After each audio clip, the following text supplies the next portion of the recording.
12월 27일 수요일 아침 묵상 시편 95편 1절에서 11절 크신 하나님을 노래하라 라는 제목을 가지고 말씀을 살펴보겠습니다. 한번 따라하겠습니다. 크신 하나님을 노래하라. 크신 하나님을 노래하라. 시편을 묵상할 때 시편 자체가 노래집이에요.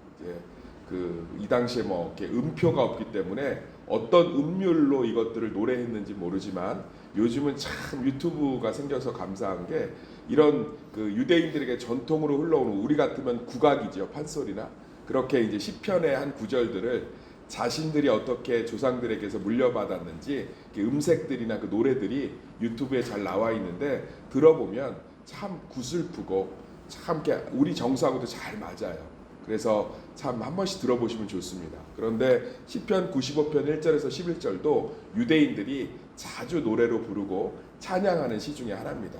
그래서 시편을 묵상할 때는 이 사람이 어떤 마음으로 이런 시를 지었고 어떤 마음으로 이런 노래를 불렀는지를 살펴보면 참 좋습니다. 첫 번째 1절 2절에 그게 잘 나와 있죠. 오라 우리가 여호와께 노래하며 우리의 구원의 반석을 향하여 즐거이 외치자.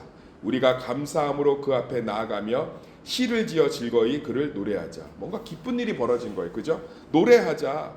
우리가 구원의 반석인 하나님을 찬양하자. 이것은 명령이라기보다는 어떤 큰 기쁨이 임한 거예요. 사람들 안에 어떤 기쁨들이 주로 이렇게 임하면 하나님을 찬양하고 감사함으로 그를 높이려고 합니까? 어떤 응답이 일어난 거지요. 그런데 사람이 예측할 수 있고 생각할 수 없는 놀라운 방법으로 하나님께서 기도의 응답, 간구의 응답, 문제의 해결을 해주신 거예요. 그러니까 막 시인이 기쁜 거죠. 만약에 우리도 우리 가운데 있는 질병의 문제, 자녀의 문제, 물질의 문제, 상처의 문제, 관계의 문제, 미래의 문제, 진로의 문제에 하나님이 놀라운 방법으로 해결해 주시면 오라 우리가 여호와께 노래하며 우리의 구원의 반석을 향하여 즐거이 외치자. 우리가 감사함으로 그 앞에 나아가며 시를 지어 즐거이 그를 노래하자. 이렇게 찬양하지 않겠어요? 어제 이렇게 아직 결혼을 하지 못했지만 또 목사 안수를 받아서 열심히 일산에서 목회를 하고 있는 한 그 친구 목사님의 연락을 받았어요. 너무 목회가 좀 힘들대요. 아직 부교육자지만 너무너무 힘들어서 하나님 앞에 좀 위로를 해달라고 기도했는데 어제 익명에 누가 이제 그 교회 분이시겠죠? 귤을 보내주셨는데 귤을 이제 남자 목사님 혼자 사는데 한 박스 보내준 게 아니라 80kg를 보내주셨대요. 그래갖고 사진을 보냈는데 집 문을 막았더라고요. 그래서 너무 기쁘다는 거예요. 그러니까 주변 분들 다 나눠드리고 하면서 하나님이 나를 이렇게 위로하셨다는 거예요. 근데 그 친구가 이렇게 동일하게 막 얘기하더라고요. 하나님이 내가 너무 힘들어서 하나님께 위로해달라고 했는데 위로를 주셨다. 나를 돌보셨다. 나와 함께 하셨다. 내게 기쁨이 되셨다. 그는 구원자시다. 막 그러면서 막 찬양을 하는 거예요. 그러니까 오늘 지금 시인도 마찬가지예요. 시편 95편의 시인도 막 즐거운 거예요. 그래서 오늘 이 말씀을 들으시는 분들도 어쨌든 누군가 기뻐하면 우리도 기뻐해야 되잖아요. 그죠? 다시 한번 그런 마음으로 1, 2절 제가 읽어드릴게요. 오라! 우리가 여호와께 노래하며 우리의 구원의 반석을 향하여 즐거이 외치자. 우리가 감사함으로 그 앞에 나아가며 시를 지어 노래를 지어 가사를 만들어서 즐거이 하나님을 찬양하자. 막 신났잖아요. 근데 그 이유가 뭐냐? 그러면서 이제 3절이 나와 있죠. 3절 읽어볼까요? 시작. 여호와는 크신 하나님이시요 모든 신들보다 크신 왕이시기 때문이로다. 그러니까 뭐 때문에 기뻐하는 거예요? 크기 때문에 여호와가. 야, 나는 이 문제가 해결되지 않은 거라고 생각했는데. 야, 나는 이런 내가 변할 거라고 생각하지 않았는데. 야, 이런 환경 속에서 내가 평생 살아야 될 거라고 생각했는데. 이 빚은 내가 평생 가도 못 갚을 줄 알았는데. 내가 이 문제는 평생 나를 힘들게 할 줄 알았는데. 내가 이 자녀는 정말 이렇게 영원히 살 줄 알았는데. 야, 아니네.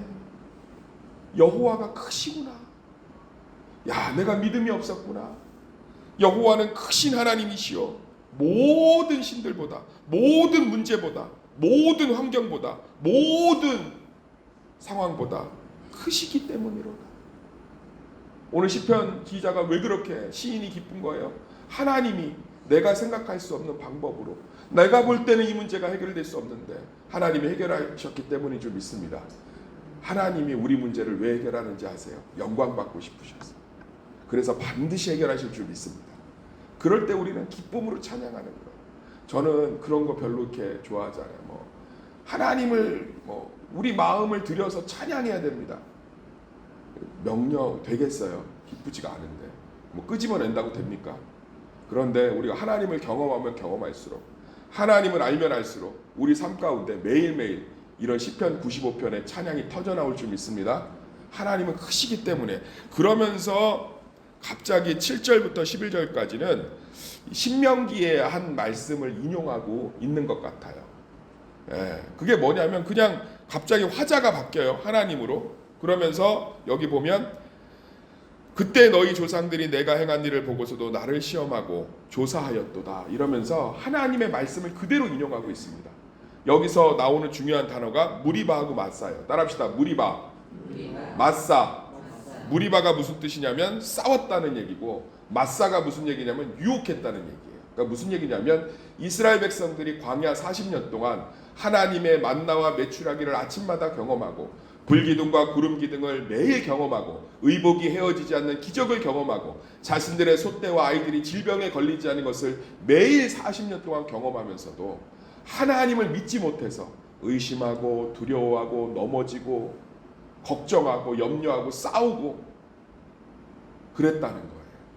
그러니까 무슨 얘기냐면 하나님이 이런 크신 기적을 베풀어서, 하나님이 크신 능력을 베풀어서 우리를 구원할 건데 그것을 믿지 못하면 40년 광야 생활을 보냈던 이스라엘 백성들처럼 근심하고 염려하고 아파한다는 거예요. 하나님이 돕지 않아서 우리가 염려하고 근심하는 것이 아니라 하나님을 믿지 못하기 때문에 근심하고 염려하는 줄 믿습니다. 그래서 염려하고 근심할 때는 해결해 달라고 기도하기 전에 하나님을 믿게 하여 주십시오. 조금 더 이제 우리 새벽 성도들은 시편 95편을 배웠으니까, 말씀을 들었으니까 하나님 시편 95편의 하나님을 신뢰하게 해 주십시오. 그러면 성령께서 우리 가운데 믿음을 붙들어 주실 줄 믿습니다. 그러면 우리는 어떠한 상황 속에서도 하나님을 신뢰하고 하나님을 바라볼 수 있는 거예요. 그래서 7절부터 11절까지 보면 그 얘기를 하고 있는 거예요. 갑자기 화자가 바뀌면서 하나님의 말씀이 그대로 기록되어 있는 거예요. 11절, 그러므로 내가 노하여 맹세하기를 그들은 내 안식에 들어오지 못하리라. 의심했으니까 내 안식에 들어오지 마, 이 뜻이 아니에요. 광야에서 그 수많은 기적들을 경험하면서도 하나님을 믿지 못해서 염려와 두려움 가운데 빠져 있는 게 얼마나 안타까워요. 더 쉽게 제가 설명해 드릴게요. 제가 어떤 큰 문제가 해결되고 나니까 너무 하나님 앞에 부끄러운 거예요. 왜 염려했을까? 왜 그렇게 가족들끼리 그런 문제를 다투고 분노하고 그러면서 왜 내 곁에서 기도하는 그 사람을 그렇게 아프게 했을까? 하나님이 결국 해결해 주실 걸, 하나님이 이토록 크게 주실 걸 왜 그때 그것을 믿지 못해서 그렇게 방황하고 핥히고 움켜쥐고 스스로를 막 자해하고 자책하고 골방에 처박혀서 아무것도 못하고 왜 그랬을까? 그러니까 뭐예요? 우리가 하나님을 믿으면 안식할 수 있는 거예요. 하나님을 믿지 못하니까 안식이 안 되는 거죠. 그 얘기예요. 그러므로 내가 노하여 맹세하기를 그들은 내 안식에 들어오지 못하리라.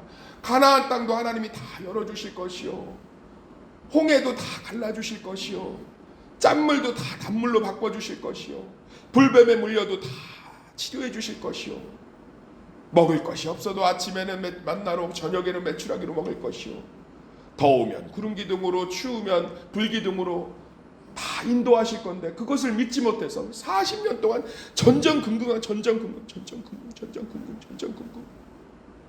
하나님이 그게 너무 어떻대요? 가슴이 아프대요. 가슴이 10절 한번 같이 읽어보겠습니다. 10절 시작. 내가 40년 동안 그 세대로 말미암아 근심하여 이르기를 그들은 마음이 미혹된 백성이라 내 길을 알지 못한다. 여기서 근심은 속상하다는 거예요. 왜요? 하나님의 길을 알지 못할 거. 뭐예요? 마음을 알지 못한다. 내가 책임질 건데, 내가 도와줄 건데, 내가 인도하고 있는데. 새벽 예배에 온 게 우연이에요? 아니면 하나님의 인도하심이에요?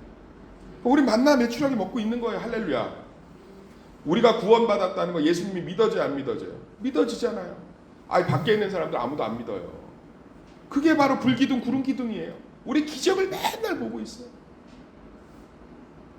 이번 2023년에 새소망교회가 얼마나 많이 흘려보냈습니까? 어마어마하게 흘려보냈어요. 근데 지금 정말 하나님이 너무 많이 주셔갖고 너무너무 감사한 게 넘쳐요. 깜짝 놀랄 정도로 부어주셨다니까. 섬기는 사람들이 막 늘어나고, 어떤 분이 그러더라고요. 자발적으로 교사를 지원하고 자발적으로 이것들을 섬기고 자기는 처음 본다.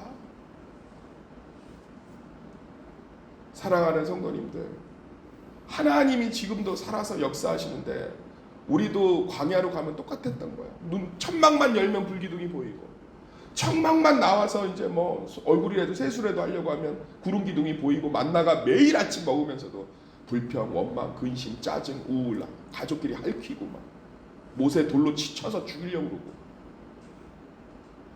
그러니까 그 얘기예요. 우리가 하나님의 이 시편 95편 1절 2절처럼 문제가 해결되고 나서 그런 생각 하신 적 우리 다 있잖아요. 성령 안에서. 왜 근심했을까? 왜 그때 그렇게 즐겁게 밥을 먹지 못했을까? 저는 그 사건 이후로 어려움이 오면 이제 뭐 좀 기쁘게 그 시간을 보내려고 합니다.